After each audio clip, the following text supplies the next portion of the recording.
Welcome back to the morning show here on Arise News.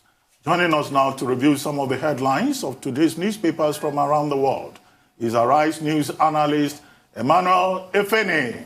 Good morning, Malabite. Good morning, Ruben. Good morning. Good morning, Rufai. Great Malabite. Yes.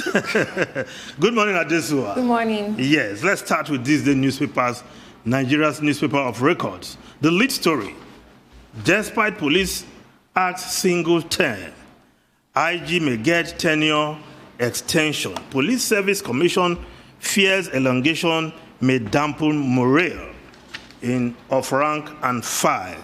Yes, President Buhari returned from Daura yesterday. The Inspector General of Police was at the airport to receive him. No body language to suggest that he will not continue. And of course, the report sources close to this day are giving indication that the President Muhammadu Buhari, may likely extend the tenure of the current Inspector General of Police, Mohammed Adamu, maybe for 6 months in the first instance. But that in itself will be violating the Police Act, which President Buhari signed into law only last year, the year 2020, because the law, that act states clearly that a person appointed to the office of the Inspector General of Police shall hold office for 4 years.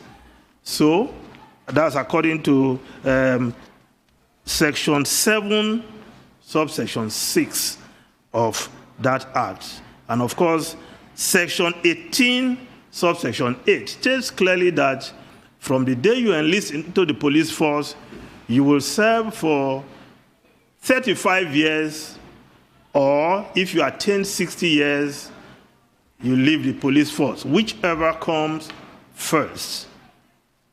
Will President Buhari eventually do the needful? Because even the Police Service Commission, they are not comfortable with the fact that the president is looking or considering, if to put it in a better form, extending the tenure of the current Inspector General of Police. But we look at other newspapers, what they are reporting. The Nigerian Tribune newspaper is reporting Northern elders to Fulani return to North if ejected from South. Attack on Fulani unacceptable, tension brewing, according to Bashir Tofa, best remembered as the opponent of MKO Abiola in that June 12th election. Fulani returning, we are living in fear again. Ibarakba land farmers. Strides of 200 Amotekun officers in Ibarakba will soon become visible. Commandant Igongon youths didn't walk out on Makinde, farmers secretary says. Igboho visit. One dies as hoodlums destroy Fulani leader's house, Kara market in Ogun community. Igbomina resists influx of headers in Kwara. Of course, the New Telegraph newspaper, also still on the same story, Northern elders to Buhari, protect headers from eviction. Akeredolu, we must expel foreigners perpetrating crime. Lawan backs end to open grazing. Reps back governor. PDP to US prevail on president to protect Nigerians. While the Daily Sun newspaper, tension over announcement of new IGP. Northern elders rise against Southwest, Southeast, run to Buhari, alleged attack on herdsmen in South. Afenifere Haneze Middle Belt Forum dismiss claim, while the Nation newspaper, the lead story, anxiety over killer headers persists in Oyo, Kwara. NSCDC deploys 150 operatives in crisis areas. Police, traditional rulers, parley in Ilorin. Yes. The News Direct Insecurity, News Direct newspaper. Insecurity, we need state police now. Lagos lawmakers, that's Mudashiru Obasa, the Speaker of the Lagos State House of Assembly, say that right now what the country needs, that states should be able to establish their own police. The Guardian newspaper, Nigeria's The Guardian newspaper, has the lead story, daily costs, delay, cost federal government additional 679 billion on road projects. East-West Road tops with 515 billion. Official links contracts variation to inflation affects crisis. While the Daily Independent, Nigeria's Daily Independent, has a lead story, COVID-19. Yes, Kogi government threatens to sue PTF and CDC. Alleges they have turned COVID-19 to business. 400 billion naira for vaccine, too much, according to Peter Obi, who was on Arise TV yesterday morning. Now, expectedly, Kogi government will fight back after Kogi was declared a high-risk state because they are not testing, they don't have data, and you cannot determine the scale of the pandemic infection, coronavirus infection in that state. Yet, the governor is among those who want to be the president of this country come 2023. We look at the foreign newspapers. In the UK, two stories dominating the newspapers. First, of course, what we have on the screen is the Daily Telegraph. One Oxford jab cuts transmission. Good news, you will say, but the photograph there, Captain Tom is gone. Captain Tom, 100 years, national hero. You can also call him hero of the coronavirus pandemic. A man who saw two pandemics, 1919 and 2019. Yet, he's been honored, but he's gone. He succumbed to the coronavirus infection. And the Queen, according to the Times of London, is leading tributes to this British icon, globally known for that his 100 walk across his garden, raking in over 30 million pounds in support of health workers fighting the coronavirus. But the jab, the Oxford jab, is real good news because it cuts transmission. If we look at the Daily Telegraph, no, the Daily Mail newspaper has it also on its front page, talking about how it reduces the vaccine provides 75% protection against COVID-19 and significantly reduces its spread, according to a new study that has just been done. So it's a good one coming from the UK, an indication that they are likely to speed up lifting the lockdown. Ruben, Rufai, and Adesua. Well, but if any, let's take a short break quickly, and then when we return, we can look at some of the issues. We'll be right back.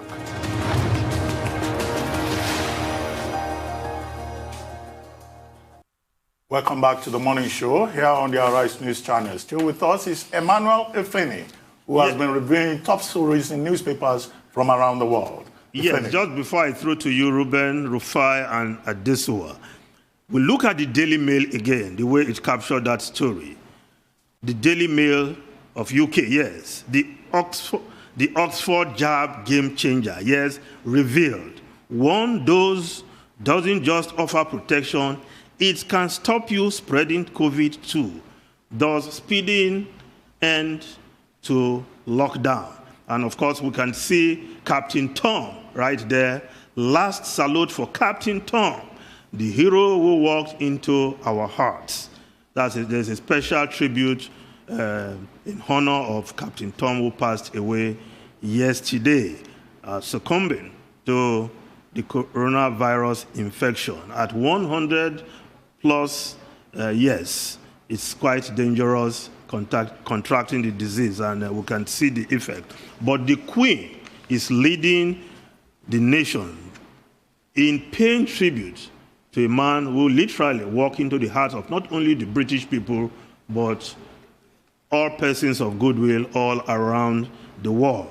Of course, the Washington Post newspaper is reporting, the Washington Post, citing betrayal, Democrats outline case against Trump in impeachment filing a trial preview. Yes, yesterday, the House impeachment managers made an impassioned case that ex-president Donald Trump was singularly responsible for the mayhem we saw at the Capitol on January 6th. Of course, they accused him of jeopardizing the nation's American democracy, putting democracy in danger in America. Whether this will be enough to earn him conviction in the Senate left to be seen. Ruben Rufai and Adesowa. Well, I'm particularly excited about the Oxford AstraZeneca vaccine. I know you should be. This means that we can now get more jabs to more people instead of having 2 jabs. And we know the issue with production at the moment. Nobody's able to meet the demand as with the supply they ought to meet. Many things we do not know about COVID-19 and vaccines, including how long protection will last if you get reinfected, if you can, pass it to others. But AstraZeneca is now saying, if you do have this jab and you get reinfected, you cannot transmit. So it is good on all levels. And as for Captain Tom Moore, it is sad because, he was an inspiration to a lot of people across the globe, including me. At the age of 100, he showed that, anything is possible one step at a time. He continued to be a hero and fight for his country. After the World War II, fighting in Burma and India, he still fought against coronavirus by raising he fought so much by raising a lot of money for the NHS, saving lives. 89 million pounds. Yes. Raised. Well, Ifeni, quickly, the story you started with, front page of this day about the appointment of the police. Well, the uncertainty about the tenure of the Inspector General of Police of Nigeria, Muhammad Adamu, is causing some anxiety. Needless at all levels. Uncertainty, really. Well, at the ethnic level, persons who think that some persons from certain parts of the country should be the ones to get there. The police hierarchy, persons who may have expectations that they would be the best person for the job. And then just general anxiety about when the president will resolve the matter. We were told by Garuba Shehu that when the president returned from Daura, after a 4-day visit, the matter will be addressed. And I recall making the point yesterday that the president can appoint the Inspector General of Police from wherever he chooses. He doesn't have to be in Abuja to function as president of Nigeria. The whole country is his territory, more or less, if we may say so. Now, I think that this is a matter that should be resolved quickly because, as you said, yes, perhaps the anxiety being generated is needless. Now, yesterday, you'll recall that there were some, platforms circulating a story that an acting Inspector General of Police had been appointed. And a name was even attached to it. People were already congratulating and, so much speculation. If I had to check mainstream media all over through the night, and I didn't see anything credible coming out. But as for the key issues raised in the story, as you reported it, well, you were referring to the Police Act 2020, which was signed by the President in September 2020. Well, one question that will arise is that, yes, that Police Act is there, but does it apply in this case? Will it have retroactive effect? And 3, is that Police Act, is it superior to the Constitution? Because under the Constitution, under Section 2152, and also Section 216. The powers to hire and fire the Inspector General of Police, resides in the President of Nigeria. And so the Attorney General of the Federation can advise the President and say, look, if you choose to act in any particular manner, the Constitution, gives the office of the President the powers to so act. However, I think another issue that has been pointed out is that there was a precedent. Wouldn't it sound awkward if the President violates a law is signed into existence only last year? Well, that's why I raised all of those questions. Will it take retroactive effect? Was Muhammad Adamu appointed under that law? So you can argue from all sides. Some people have also said there are precedents. In 2007, President Obasanjo extended the tenure of IGP Sunday Hidero at that time for a whole year. Okay? And the argument was that it was election time and the president needed him to be there. There was another precedent under President Umaru Yar'Adua when he extended the tenure of IGP Mike Okiru, as he then was, for another 1 year. But the question you can then ask is there any observable, compelling reason why the President of Nigeria would extend the tenure of the present Inspector General of Police, who we are told his tenure has already ended, his retirement has also taken effect from February 1. But as I said at the end of the day, it's entirely the prerogative of the President to appoint whoever he wants as Inspector General of Police. However, those who want to argue the point will go back to Section 215 and say that, look, the President can only appoint from among serving members of the police force. So if effectively Muhammad Adamu had already retired by February 1, will he qualify as a serving member of the police force? But I think it's an uncertainty. He was due for retirement, but he did not retire. So he's staying beyond 35 years and the age of 60. So these are all the questions that can be raised, but the President should resolve it very quickly so that we'll have clarity, given the importance of that office. I mean, it's a shame on us as a country that a very critical role like the police chief in a country where you have crises here and there, security issues all over the place, can be reduced to politics and ethnicization, not effectiveness and how to proffer solutions to the niggling and lingering problems we have of insecurity. It behoves on all of us to do what is right as regards this. I'm even talking to the presidency across board. And if you want to follow the precedents, if you want to extend it, let's know where we are going, because the issue of security overruns all of this. Most importantly, before we go to break, I pray we get to a day where our leaders can behave like Captain Tom. In the face of crisis, they can stand up and raise money for their nation. It is well. God bless Nigeria.